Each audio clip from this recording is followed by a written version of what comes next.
Hey guys, it's Ben. Welcome to my YouTube channel.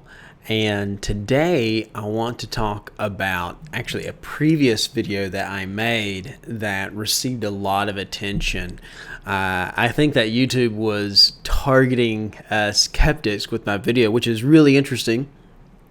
I made the video really for anybody, but I had in mind believers as well. But you never can tell what the YouTube algorithm is going to do.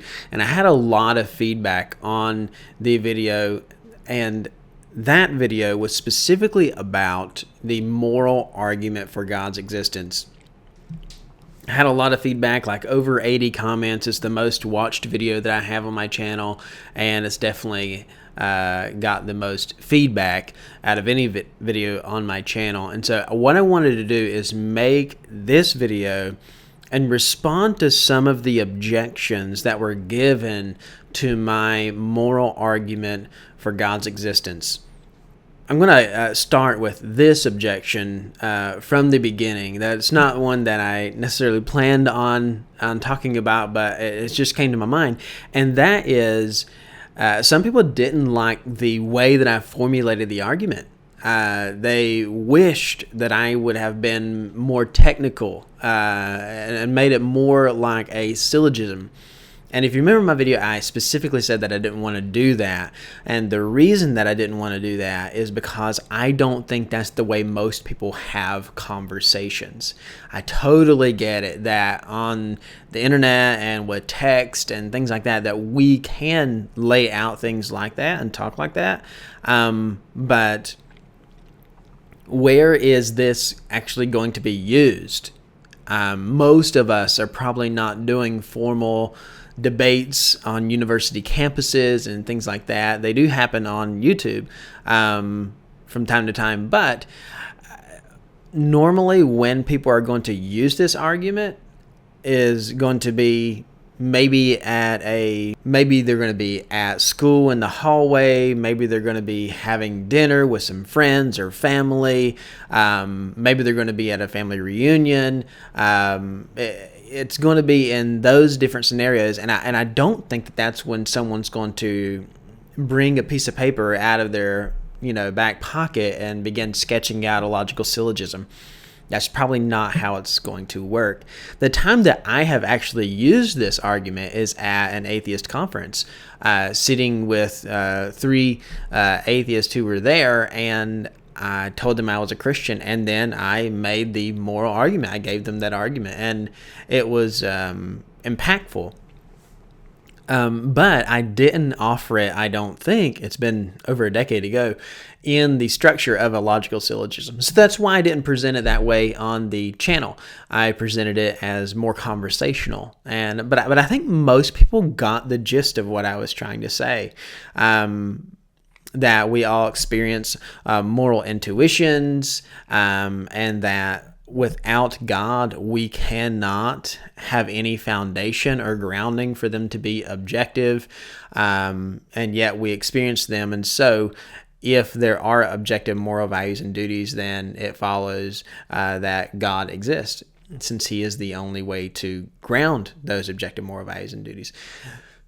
Now, I want to walk through some of the objections that I heard in the comment stream on the video, and maybe this will help other people think through this argument a little bit more. The first objection that I'm going to bring to us is that some people misunderstand this argument. This happens very often, and that people think that the theist is saying that atheists can't be good.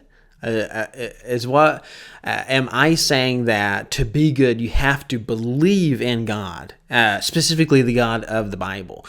No, that's not what I am saying. Atheists can behave just as well as any other person. What I am saying is that if God does not exist, there seems to be no good reason to think that there are any objective moral facts at all. They would be just like an illusion. Some atheists believe that everything is determined. that there is no freedom of the will. That freedom of the will is just an illusion. And the same thing, I think, would apply to our experience of a moral realm, that would just be another illusion. And so I'm not saying that atheists can't behave well. Not saying that at all. What I am saying is that without God, there is no justification for saying that anything is good or evil. It would just be a preference claim. The next objection that I heard was from moral disagreement. Well, haven't people disagreed about what's moral and immoral over time and cultures, even in our culture? And the answer is absolutely they have. People have had a lot of disagreement, but moral disagreement does not lead to moral subjectivity. Think about this example. For a long time, people believed that the sun rotated around the earth, right? And that the sun moved, sunrise and sunset. We still use that language today. It wasn't until later that we discovered that the earth is actually rotating around the sun.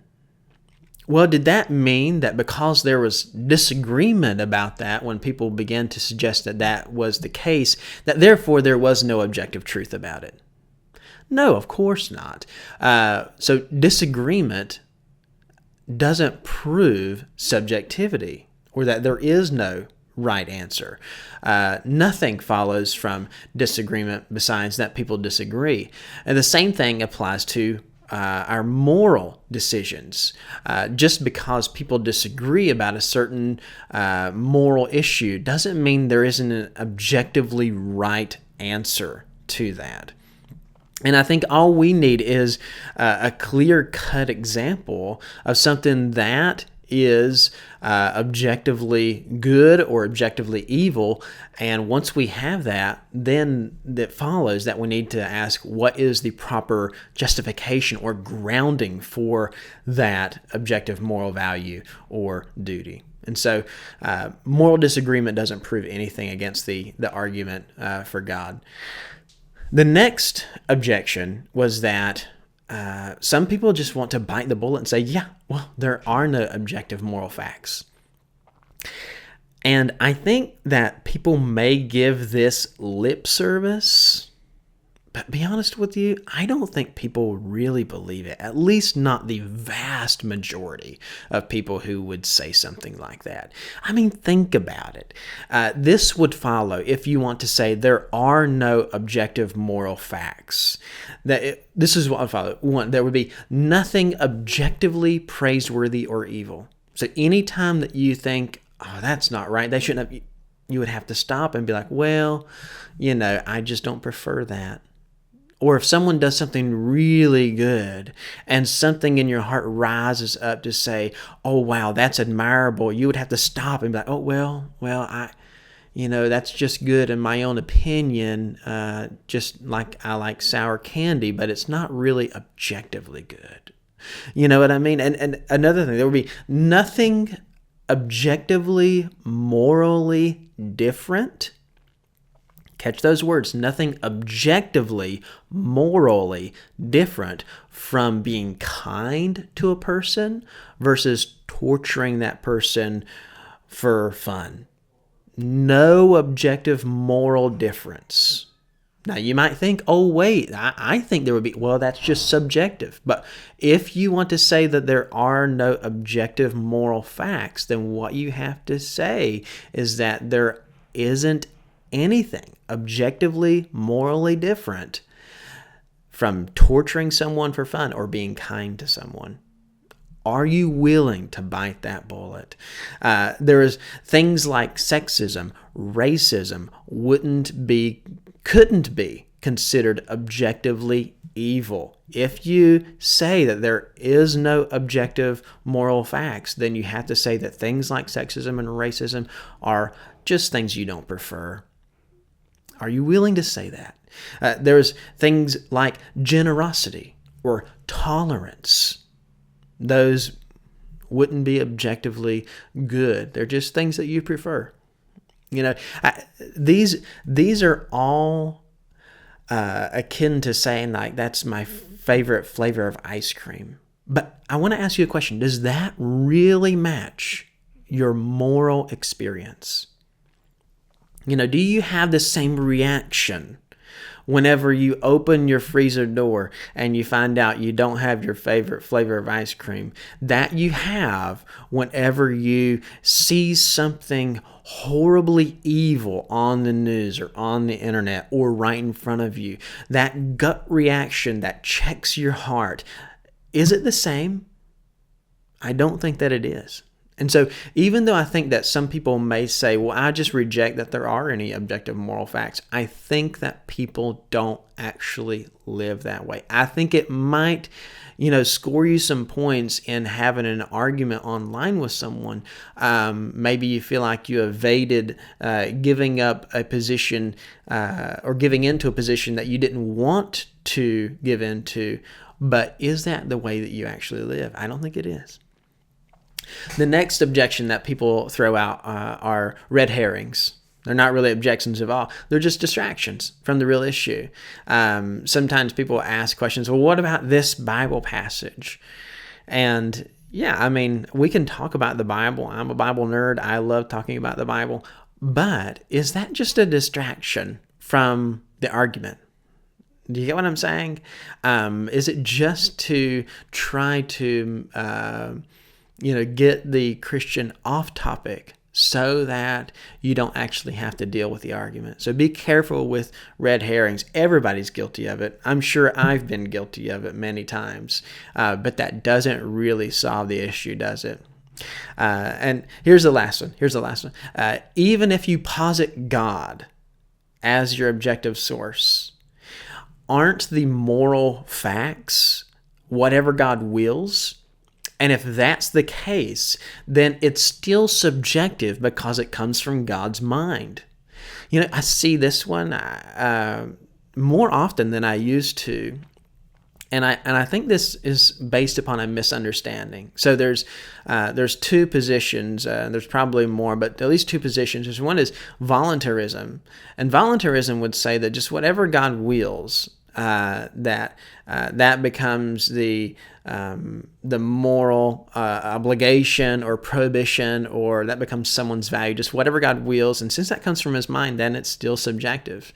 However, the other position, the one that I would hold to, is essentialism. And that would mean that the moral truths are essential to God's very nature. And so it isn't as if God can just will whatever He feels like that day, but it could change. And if He willed something else, and then that would be good. No, God's moral duties and the moral values flow from His nature. And so He could not will something different, morally speaking, than what He does. And so I hope that helps with understanding the argument. So the objectivity of moral values and duties are found in God's essential nature, and which that cannot change. And so that's where the objective source is, the grounding of those moral values and duties. And so I think that escapes the charge that they're still subjective because they come from God's own mind. Well, it isn't as if it is a mind that can just be willy-nilly and change with what God's mood is that day. It's not like that. These moral values and duties are essential to God's very nature. And so I hope that helps you think through some of these issues with the moral argument. It's a great argument. It's a powerful argument. And I think it has such an impact on people because it really touches their heart. Everybody makes moral decisions every single day that they wake up. And so we experience morality all the time. And I think that's why it causes such a reaction. So I hope that this video helps you think through the moral argument more clearly and addresses the real issues at the heart. And So I hope that you have a great day. God bless you. I will talk to you next time on the channel.